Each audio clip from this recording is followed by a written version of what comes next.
Good afternoon, everybody. I don't have any comments to offer at the top.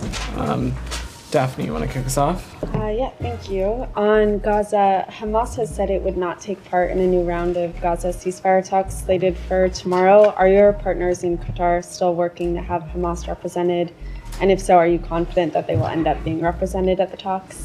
I will let our Qatari partners speak to their own engagements. What I can say is that we are aware of those comments, and we fully expect these talks to move forward as they should.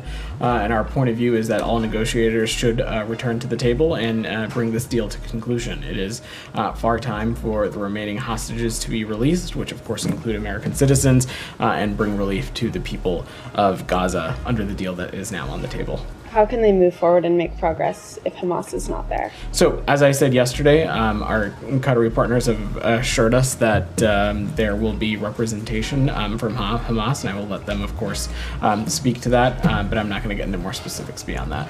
Okay, and what are the remaining sticking points on these ceasefire talks? So, as I've said a number of times this week, so I'm just not going to get into the specifics of the ongoing negotiations from a podium. It certainly wouldn't be helpful to an active and ongoing process. Has language around a permanent or temporary ceasefire been resolved? I'm just not going to get into the specifics of the negotiations.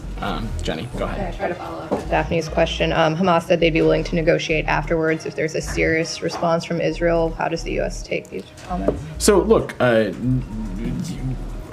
spoke to this a little bit this week when President of the United States, the President of Egypt, and the Emir of Qatar put out that statement last week. We saw very quickly that the government of Israel confirmed that their team was going to be present and will be at the ceasefire talks that are starting tomorrow, and that they are prepared to finalize the deals that are on the table. I'm not going to get into more specifics beyond that, and we'll just leave it there. Does the U.S. consider the proposals from the Israeli government to be keeping in the spirit of what the president outlined at the end of May? So our point of view is that the contours that the president outlined at the end of May very much continues to be what is shaping this conversation. But beyond that, I'm just not going to get into the specifics of the negotiations. Sean, go. Good.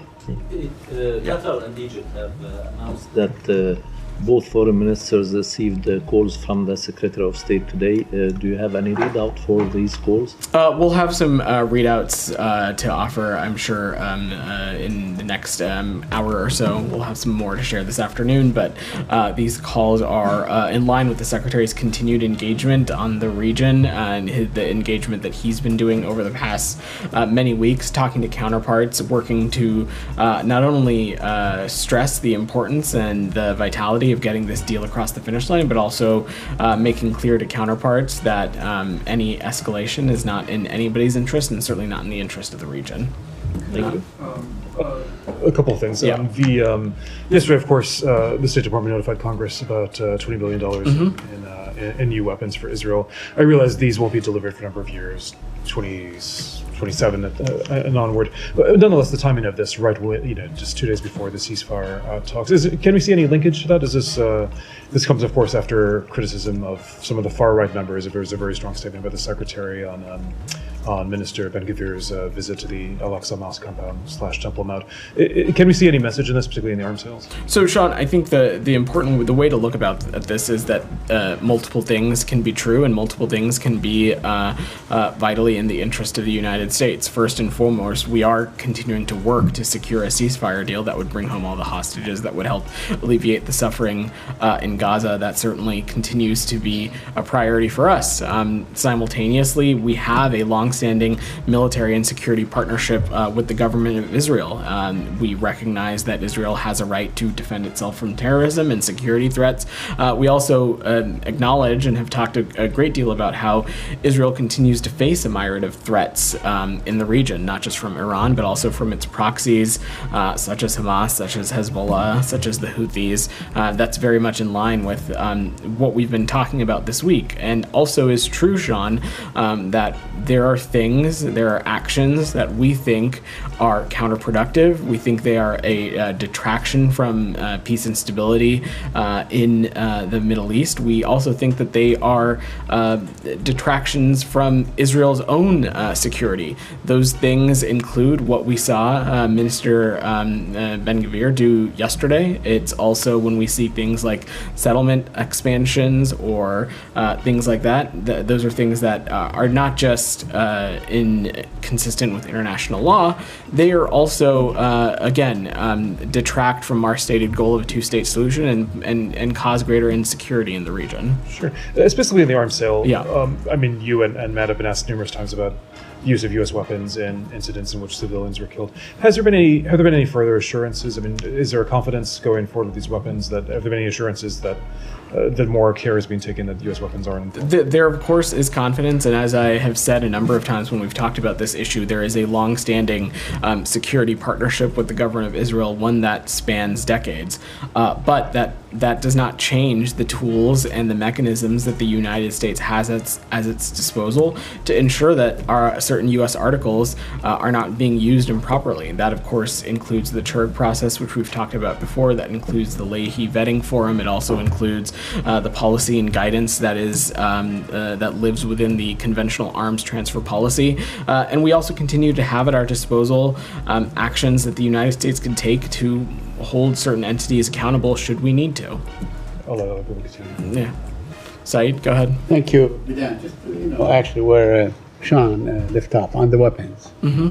I mean, you're saying that Israel's right to defend itself. We're talking about $20 billion on top of $3.5 billion last week or the week before. It's, paid for by American taxpayers. And that's larger than many, many countries, maybe 70% of all countries in the world. I don't know, I'm not an expert. To be used against defenseless people. Can't you tell the Israelis that they should not lower down the amount of damage, but they should not be bombing the places like Tabain school or UNRWA schools or hospitals and so on? Can you tell them that you must not in every engagement side, we stress the importance and the strategic and moral imperative our partners in Israel have to minimize impacts on civilians and to minimize civilian casualties. That being said, Israel absolutely has every right to defend itself. It has every right to hold to account the terrorist actors of Hamas that undertook the horrific October 7th terrorist attack. And Israel has also every right to defend itself from other malign actors in the region, whether it be Iran, whether it be Hezbollah or the Houthis or otherwise. Does Israel have a right to use Palestinians as human shield, as was reported in Haaretz? Are you aware of that report? I've seen that report. I've seen that report. Do you have any comment on that report? Is there any way for you to confirm it? I've seen that report, Saeed. They are these reports, they are disturbing, and we would urge Israel to immediately and transparently investigate these allegations and hold any potential perpetrators accountable. Israel has a responsibility to comply with its obligations under international humanitarian law, but I also just want to stress, Saeed, that they are just reports at this point, and that is why we would encourage Israel to look into what's going on. All right. Well, many of these weapons used were actually designed as bunker busters in Afghanistan, but that's another issue. Let me ask you something. The president said that he expects Iran to hold off on an Israeli attack if Gaza ceasefire is reached. How did the president arrive at this, or how did the government arrive at this? Through direct negotiations? Has there been like a promise by the Iranians, if you guys go effectuate a ceasefire, then we are not going to attack? I don't have anything else to offer on the president's comment, Saeed, beyond just saying that getting a ceasefire deal is of vital importance to the region. It could help release the hostages, including the remaining American citizens.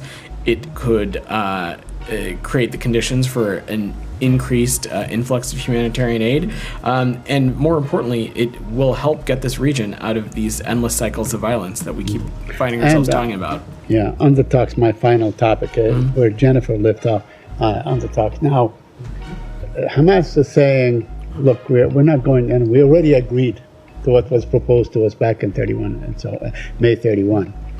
Now, the Israelis are changing their terms.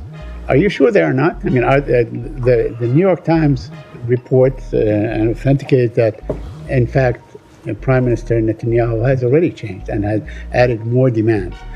Is the proposal still, does it still maintain the same integrity as it was submitted back on May 31? So, Saeed, I'm just not going to comment on purported or alleged leaks of documents and on private diplomatic conversations. What I can say is that the ongoing conversations have and continue to have the contours of the plan President Biden laid out at the end of May that had support from the Arab world, has support from the UN Security Council, has support from allies and partners like NATO and the G7, and that's what we'll continue to remain focused on. But you would agree that if the proposal was changed, then I'm just not going to get into the specifics of the process, Saeed. Thank you. Alex, go ahead. Quickly on Austin ties, I'll move to Ukraine after that. The Secretary issued a statement this morning saying that we have repeatedly offered to find a way to bring him home. And of course, can you please provide with more details demonstrating what you mean by that? When did you offer to whom and when last? I'm not going to do that, Alex, for the very reason that these are issues are sensitive. What I can say, and I will just echo what the Secretary said, is that for more than a quarter of his life, Austin has been separated from his family and held in unknown conditions. We know that the Syrian government has held Austin, and we have repeatedly offered to find a way to bring them home.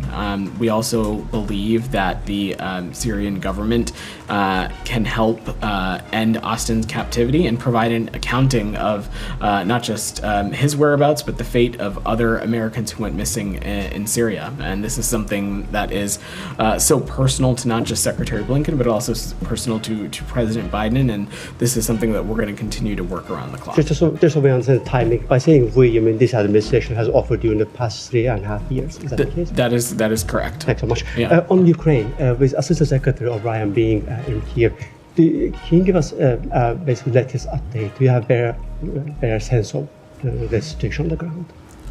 Look, Alex, our engagement with Kyiv and Assistant Secretary O'Brien's visit continues to be in line with this administration's long support of our Ukrainian partners. I understand he had a number of government-to-government engagements on ways in which we can continue to support our Ukrainian partners. As you saw, I think late last week, we announced another presidential drawdown authority, and I expect we'll continue to stand shoulder to shoulder with our Ukrainian partners. I don't have any announcement or anything to preview right now, though. On the issue of the question of untying Ukrainian hands, we've been raising the past couple of days, and your answer has been, basically this is based on the situation on the ground, the military situation. Now, with Ukraine changing the front line well back into Russia the past couple of days, why still letting Putin enjoy sanctuary inside Russia? So I'm just not going to preview any actions, Alex, and I will let our Ukrainian partners speak to their own military operations. One on Ukraine, then I'll go back to that row. Go ahead. Just the Ukrainians said today they're going to have some sort of buffer zone in presumably in Russia, but the Russian-Ukrainian area. I mean, this is something that's tried in other parts of the world. Does the U.S. have any stance on this, particularly when territorial integrity is what the U.S. is? I don't have any immediate reaction, Sean. I'd have to have our team look into further what exactly our Ukrainian partners are referring to and what the contours of such a plan would be. So I'm happy to check and get back to you. Thanks. Sure. Go ahead. Are you able to say whether U.S. weapons are being used in the offensive in Kursk? I will let our Ukrainian partners speak to their own military operations. And what concerns, if any, does the administration have about U.S. weapons potentially being used in the offensive? Look, Daphne, I think we've danced around this issue this whole week, and I will echo what I said to Alex and a couple others. Again, the only reason that you and I are even having this exchange is because Russia is a country that in February of 2022 attempted to subjugate Ukraine's borders illegally and in total violation of the UN Charter. And so our responsibility as the United States is to continue to stand with our Ukrainian partners. That's what we'll do. As it relates to some of these specific activities, the U.S. has not been engaged or involved in any of the planning or preparation for that, but we continue to have a responsibility and will stand with our Ukrainian partners as they defend themselves. So is the U.S. okay with it if Ukraine does use U.S. weapons in this encirclement? Our policy has not changed, Daphne. Shannon, go ahead. On Russia, an American national, Joseph Tater, was detained by Moscow for allegedly starting a fight in a hotel. Do you have any information on this case? And is there any indication that Russia is looking to pick up another American for leverage? I don't have specifics, Shannon, given privacy concerns. What I can say is that we're aware of these reports of another American citizen being arrested in Russia, and we're working to get as much information as we can, working to ascertain the consular situation and see if consular access is available, but I don't want to speculate beyond that. And on a separate topic, if I can, Hunter Biden's legal team has confirmed that he reached out to the U.S. ambassador to Italy when his father, the current president, was vice president, about potentially closing a lucrative deal for Burisma. Do you have any information on that? Can you confirm that what Hunter Biden's legal team is saying, that there was no meeting, nothing productive came from that outreach? So, look, I will, the department would defer to Mr. Biden's representatives on any questions as it relates to his correspondence. I will say that the documents that you're referring to were released as part of an ongoing Freedom of Information Act request, and as consistent with longstanding department policy, we will be, those documents will be made available to the public in the coming weeks. We do not have any additional perspective to offer on the production of these documents, given that it is tied up and as part of ongoing litigation. But broadly, let me just say, individuals from all over the world and from varying sectors seek counsel, advice, information from our ambassadors and principal officers at our embassies and consulates around the world. The department takes every responsibility to evaluate those requests on their merits, and we act appropriately. And on those documents, the timing, the New York Times has been seeking them for quite a while. They were only released after the president announced he won't seek re-election. Is there anything to that timing? And the initial letter from Hunter Biden was never released by the State Department. Will the document be made available? I would not read into anything into the timing. These FOIA processes are long, robust processes, and they are frankly independent of what else is happening in the world, but I'm happy to check if we've got anything else to offer on the timeline.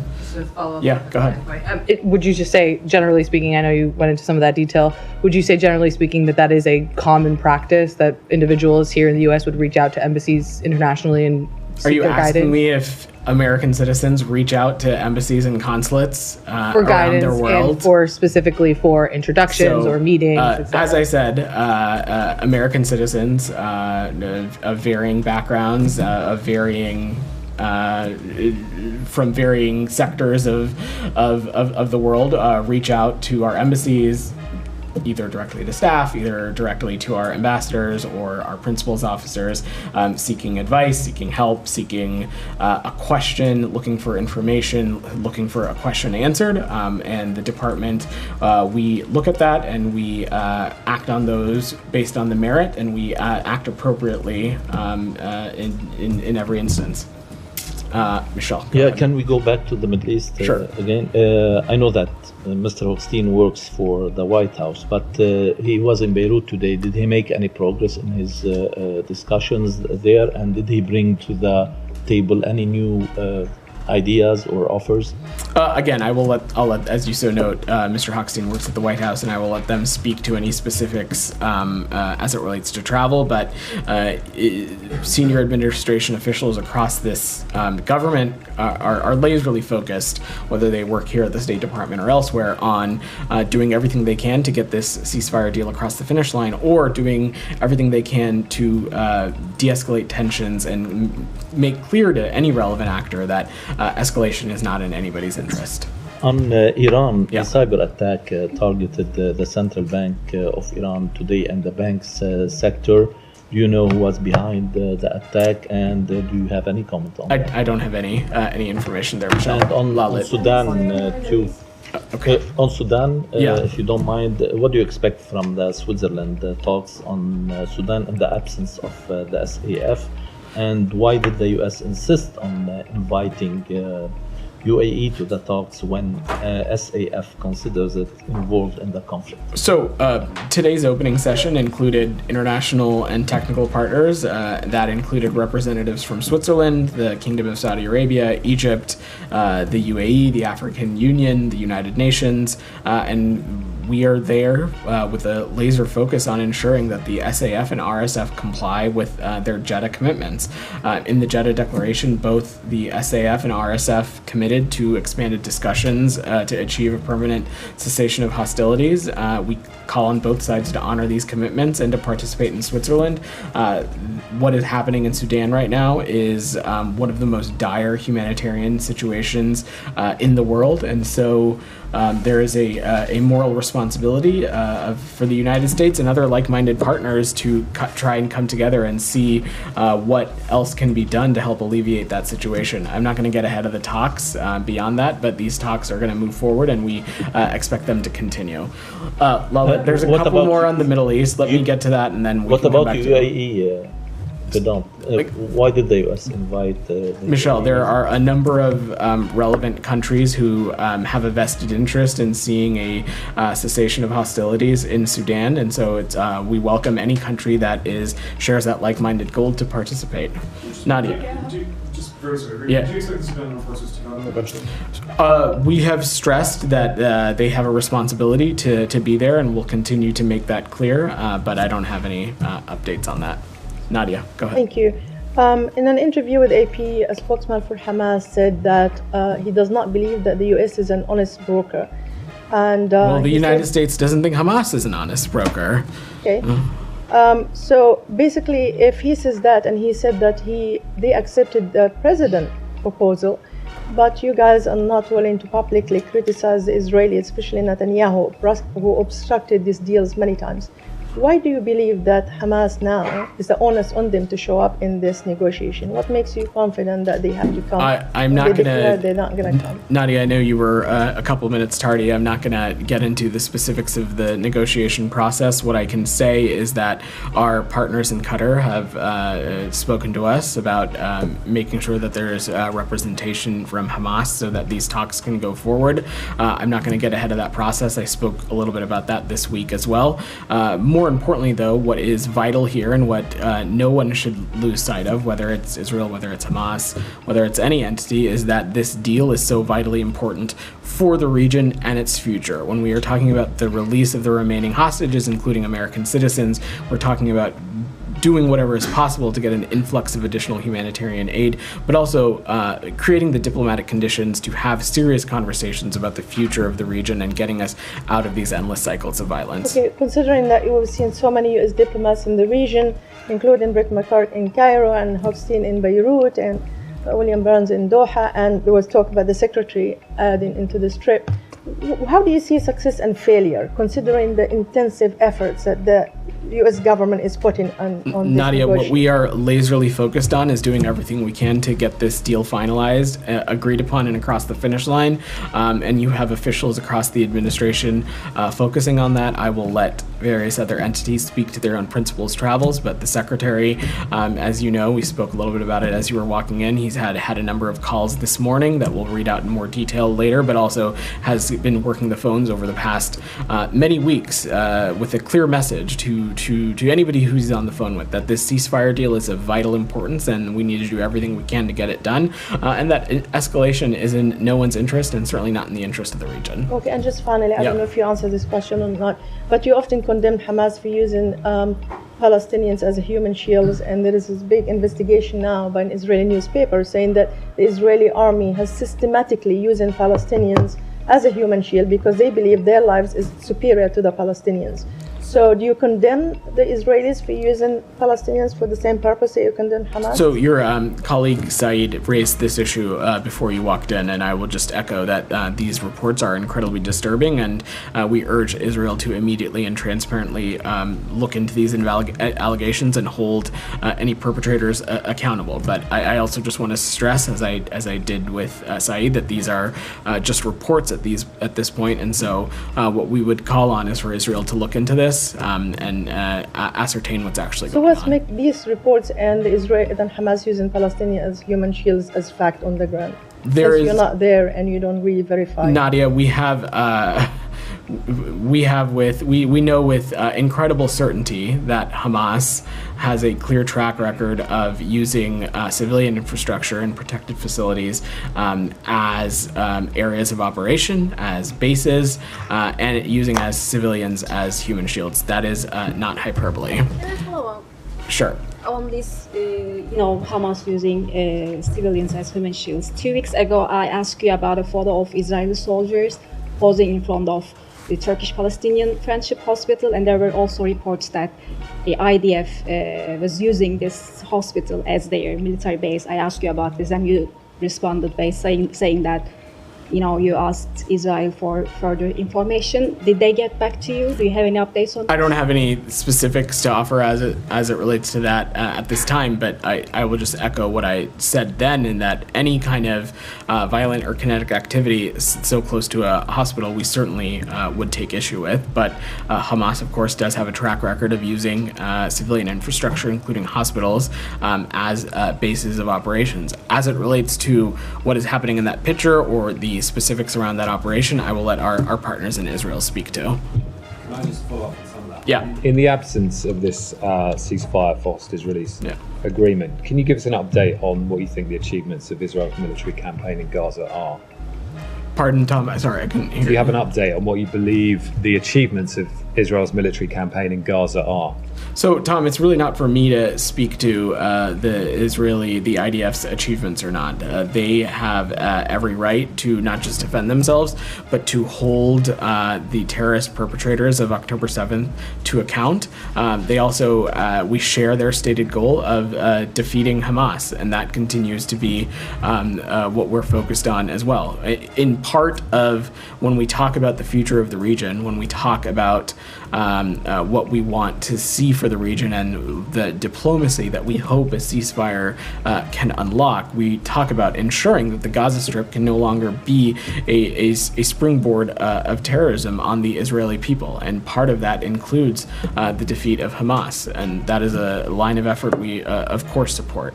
I mean, I asked the question because it was the 29th of May that the Secretary said it was appropriate to ask how incremental gains against Hamas stacked up against what he described as the unintended but horrific consequences of military action when you're going against people who are embedded with civilians. That was after the deaths of at least 45 people in a tented encampment after an Israeli airstrike. I mean, we've now had reportedly more than 100 people killed in a school in Al Tabin over the weekend. So are the Israelis making anything more than incremental gains? I mean, it's 2.5 months since then. Tom, I will let our partners in IDF speak to their own operations and any progress they're making. What I can say, though, is that the points you raise just further underscore the critical nature of why we're so focused on getting a ceasefire deal across the finish line. It's important that we think that it is truly the only lever left when it comes to stopping the suffering, stopping the endless loss of life. Is it the only lever, a ceasefire? It's not. I mean, you have leverage in terms of stopping arms to Israel. So, Tom, we have a long-standing security relationship with Israel, and it's totally appropriate if you and others would feel that maybe that perhaps shouldn't be the case. But Israel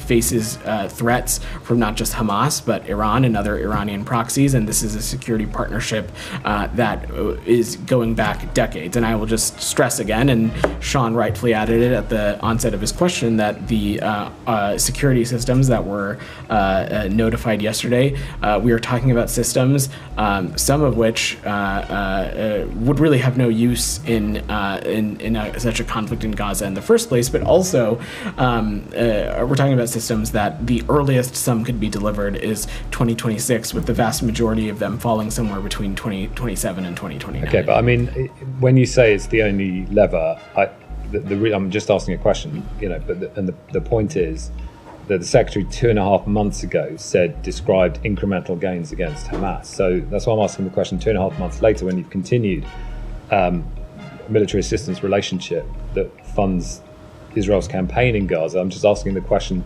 are the gains anything more than incremental against Hamas?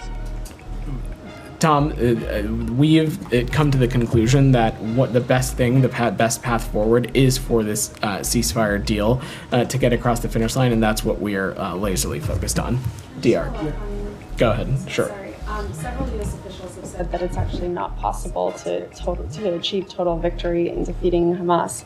Given that, does the U.S. really share Israel's goal of defeating Hamas? We do, and we think that a ceasefire deal is the first step in a direction of ensuring that the Gaza Strip can no longer be used as a springboard for terrorism against the Israeli people. And do you think it's achievable? Again, I will let our Israeli partners speak to their own operation, but we are committed to doing everything we can to make sure that we get this region out of this endless cycle of violence, and that, the Gaza Strip can no longer be used as a launching pad for terrorism against Israel. DR, go ahead. Daphne, you've got like 6 questions. I'm going to work the room. DR, go ahead. There are some reports suggesting that the U.S. and Iraq has reached an agreement about the withdrawal of the U.S. forces in Iraq, and it starts the next month.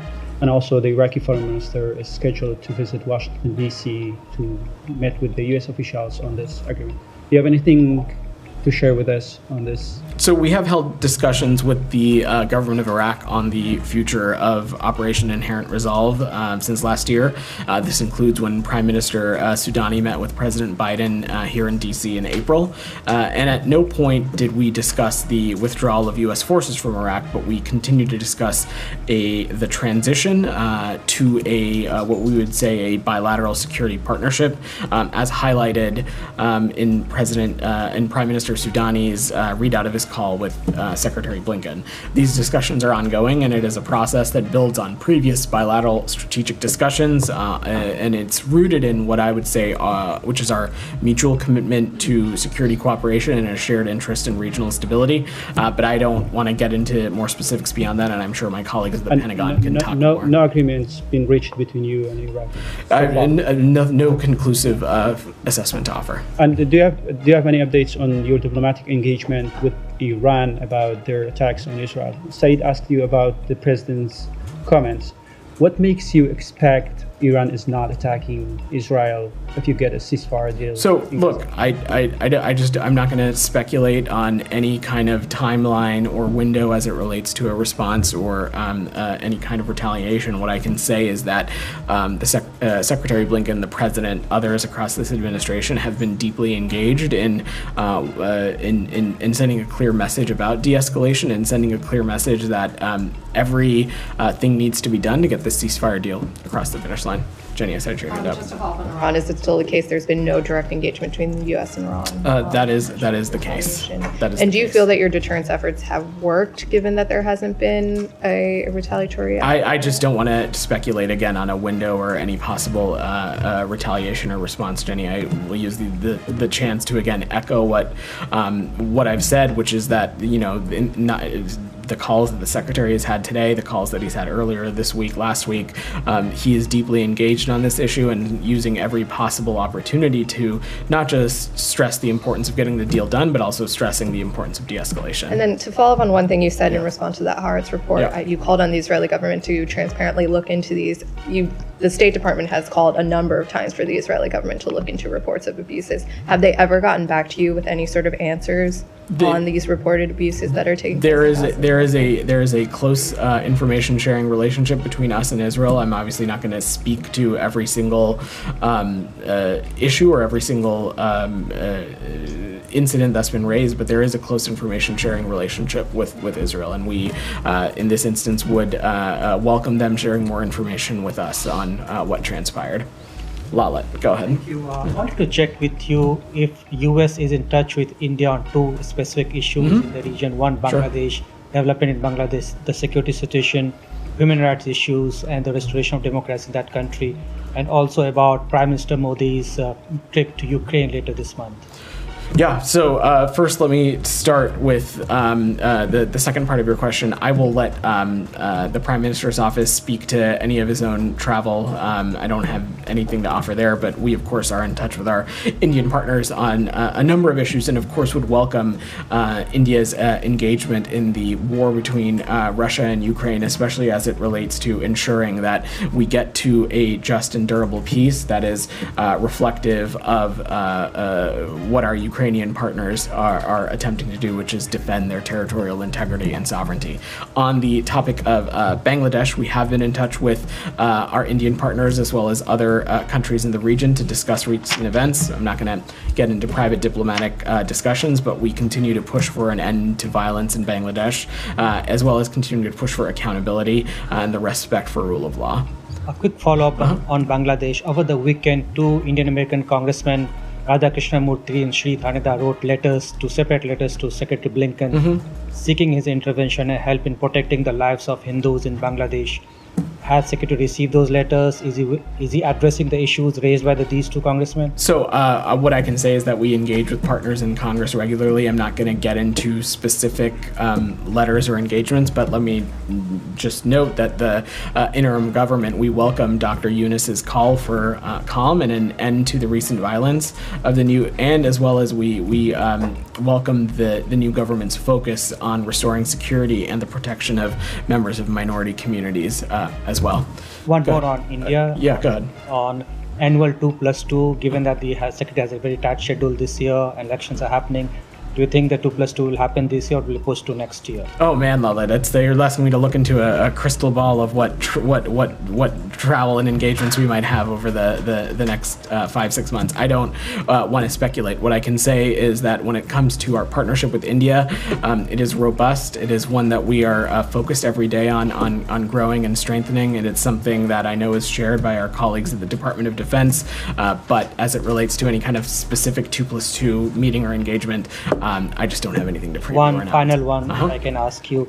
What is Secretary's expectations from the new role that he has given to Rich Verma on Ukraine? Yeah. So to take a step back, Deputy Secretary for Resources and Management, Rich Verma, is going to be carrying on the work that Special Envoy Penny Pritzker has started when it comes to reconstruction and economic issues as it relates to our Ukrainian partners.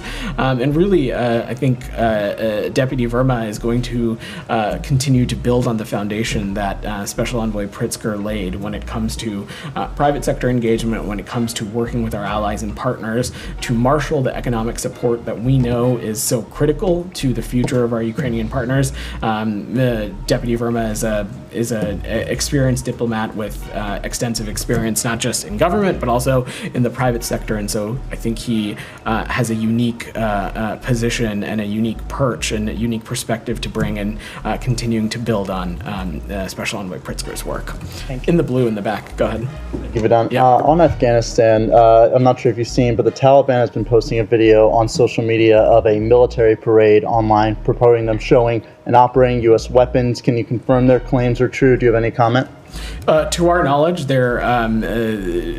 first, let me take a step back. I've not seen the specific video, and so I would have to look at that first. But let me just say that to date, no country has publicly announced that it recognizes the Taliban as the government of Afghanistan, and we continue to, in close coordination with allies and partners, call on the Taliban that they need to substantially improve their human rights record before any normalizations of relations. When it comes to any security systems in Afghanistan that may be remaining, I will let our colleagues at the Pentagon speak to that. I think Admiral Kirby, when he was at the Pentagon during the withdrawal, spoke a great deal about this, and I will not just point back to those comments, but defer to the Pentagon. And a quick question on another region, going down to Central America.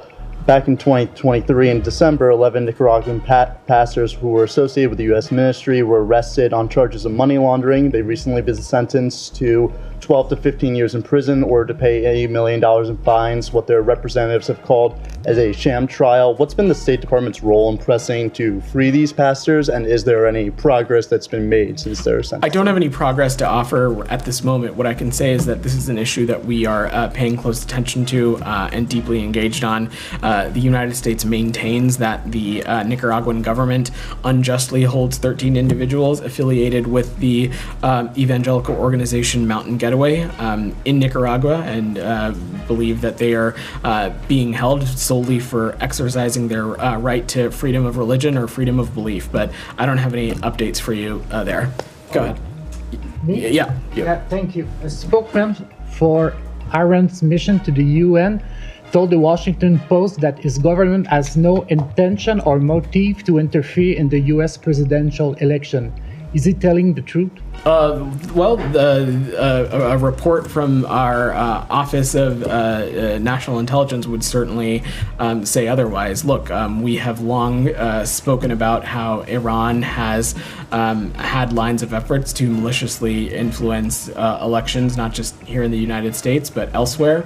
It's something that we are consistently vigilant about. As it relates to the United States specifically, I'm happy that I'm sure colleagues at the FBI and Department of Homeland Security would be happy to speak to some of those deterrent lines of efforts. Just a follow-up, what can foreign states like Iran, Russia, or China expect if they interfere in the U.S. election process? Have they or will they be warned or sanctioned for trying to undermine the American public's confidence in elections and exacerbate political polarization? So I'm not going to preview any actions that the United States may or may not take, but with any country, we have been clear and we have been vigilant about stressing to them that they should not maliciously interfere in our elections. Ben, go ahead. Real quickly on Japan, can I get your reaction to Prime Minister Kishida's announcement that he will not run in next month's LDP leadership election, and what are U.S. expectations of Japan's next leadership? So let me answer the second part first. The leadership and the governance of Japan is, of course, up to the Japanese people to determine, and I have no doubt that whoever ends up assuming that position and office, that we will continue to deepen our alliance and partnership with Japan. Let me just say about Prime Minister Kishida, he has been an extraordinary friend to the United States, and we deeply appreciate his steadfast partnership and his visionary leadership. Under his leadership, the Japan and U.S. alliance has been brought to greater heights, and it is truly evolved into a global partnership where we stand shoulder to shoulder with each other, promoting our shared values and interests. His April visit to Washington, D.C., where he met with the president, where he spoke to Congress, very clearly highlighted this, and we were very proud to work with Prime Minister Kishida on during his tenure at the G7, as well as issues surrounding condemning Russia's war against Ukraine. All right, thanks everybody. One more usual. Oh, sure, go ahead. Just Thailand. Yeah. Your favorite. Everybody loves Thailand. But the very different political process than in Japan. The Constitutional Court has sacked the Prime Minister over the appointment of a minister who had a conviction.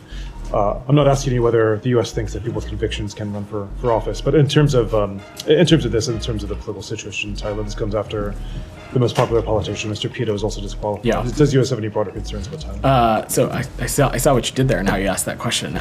We are. Let me just take a step back, though, to say that we are aware of today's ruling by the Thai Constitutional Court to dismiss Prime Minister of Thailand and the entire cabinet. We are eagerly waiting and look forward to the selection of not just a new prime minister, but also a smooth transition of power. Our commitment to the U.S.-Thai alliance and partnership does not change. There is a shared history here, shared interests and common values between both of our countries, and so we will let this process play out, and I don't want to get ahead of that. All right. Thanks, everybody.